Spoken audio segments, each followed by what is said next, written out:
Dans cette vidéo, on va explorer un autre type de dénombrement et il s'agit dans ce contexte d'une combinaison. Parfois, on veut arranger un groupe d'objets, mais parfois, on veut juste choisir un groupe et l'ordre dans lequel on choisit le groupe n'est pas important. Ça, c'est une combinaison. Un groupe de R objets qui sont choisis d'un ensemble de N objets total, où l'ordre ou la position des objets n'est pas important. Rappelez-vous, si je veux arranger R objets parmi un groupe de N objets, c'est N factoriel sur N moins R factoriel qui nous intéresse. Ça, c'est comment on fait des arrangements.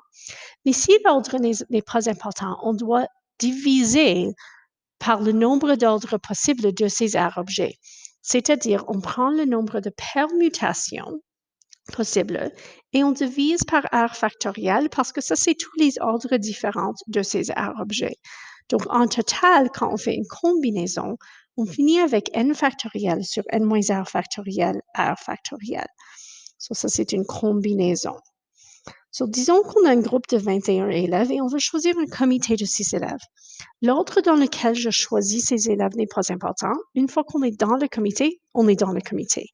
Alors, le nombre de comités uniques qui sont possibles sont 21 C6.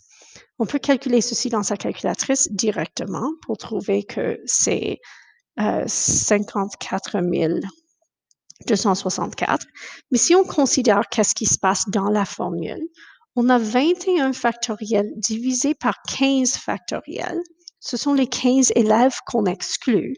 Alors, on a 21 factoriel divisé par le 15 factoriel pour ce qu'on n'inclut pas, mais on divise aussi par 6 factoriel parce que ça, c'est toutes les façons différentes d'arranger ces 6 personnes à l'intérieur du comité et ces 6 factoriels arrangements ne sont pas importants. Alors, quand on fait ceci, on trouve ce nombre qu'on vient déjà de trouver, 54 000 fois et 264. Mais je veux illustrer ici quelque chose qui arrive avec les combinaisons, c'est que c'est la même chose si je forme un comité de 15 élèves. Si je forme un comité de 15, on a 21C15. Et 21C15, c'est 21 factoriel divisé par les élèves qui sont exclus. Il y en a 6 qui sont exclus. Et les 15 factoriels arrangements de ces 15 choisis qu'on peut créer. Mais ça, c'est exactement la même, le 54 264. Et c'est essentiellement parce qu'en choisissant un comité de 6 élèves, je choisis en même temps un groupe de 15 élèves qui ne sont pas dans le comité. Alors, le nombre dans les deux cas, c'est le même. Ça ne se produit pas avec des permutations, juste avec des combinaisons. Mais on peut aussi vous demander des questions de combinaison où il y a des conditions ou des restrictions. Alors, disons par exemple que je veux former des comités, mais je dois inclure Ella. Si Ella doit être inclue, essentiellement maintenant, je limite le choix à 20 élèves qui ne sont pas Ella et je dois en choisir 5. Mon comité, c'est essentiellement un comité de 5 choisi parmi 20 élèves parce que je n'ai pas de choix avec une de ces élèves. Ça me donne beaucoup moins de possibilités, 15 504. À noter ici que le nombre obtenu devrait être plus petit que le nombre total de comités. Si je peux former 54 000 comités en total, il est impossible que les comités soient plus grands, le nombre de comités soit plus grand si je mets une restriction, qu'il y a une personne qui doit être inclue. J'enlève un peu de choix, il y a donc moins de possibilités. Notez aussi que c'est avec ces deux calculs que je pourrais calculer la probabilité qu'elle soit choisie.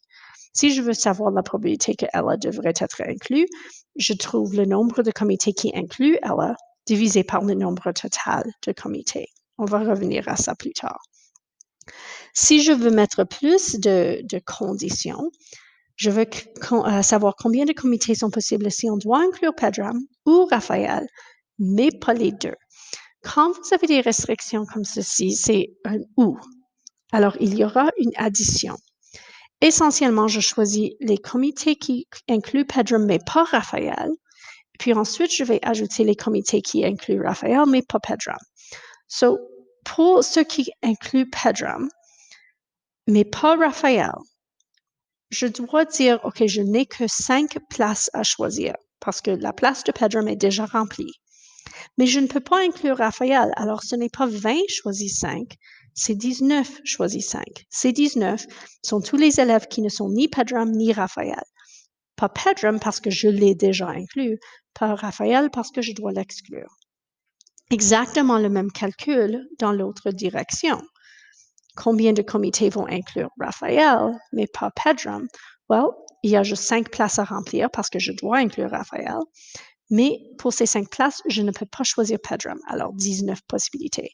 So, quand je fais ce calcul, je trouve que le nombre total, c'est 23 256 comités qui vont inclure l'un ou l'autre, mais pas les deux.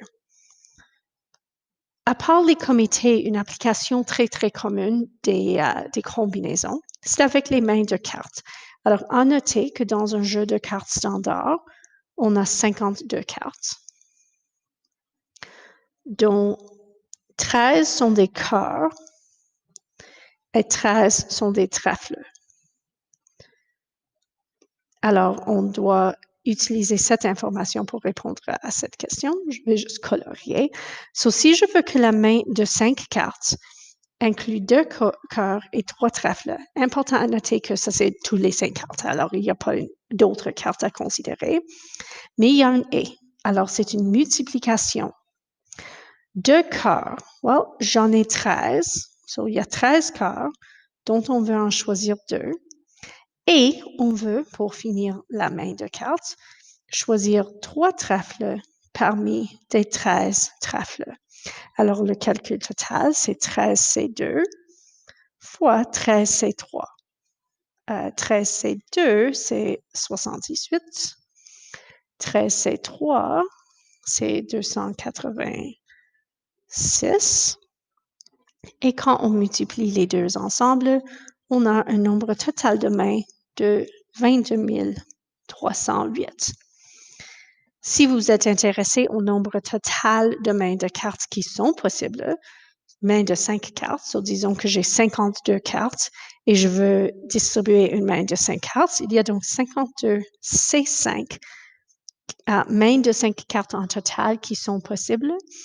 Et ça, c'est un nombre très grand, c'est 2 598 960 mains de 5 cartes en total qui sont possibles.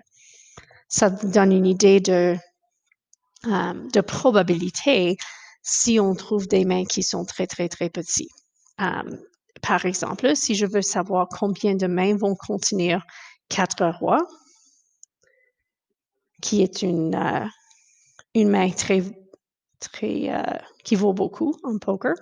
So, main avec 4 rois, par exemple. Well, il n'y a que 4 rois dans le jeu de cartes. Alors, on veut choisir tous ces 4 rois. Il faut aussi finir la main. Alors, il y a une 5e carte à choisir. Et je peux choisir ce 5e carte parmi les 48 cartes qui restent. So, 4C4, c'est juste 1. Il y a juste une façon de choisir tous les 4 rois. Et 48C1, c'est juste 48, parce qu'il y a 48 cartes. Alors, on en choisit juste un, c'est juste le 48.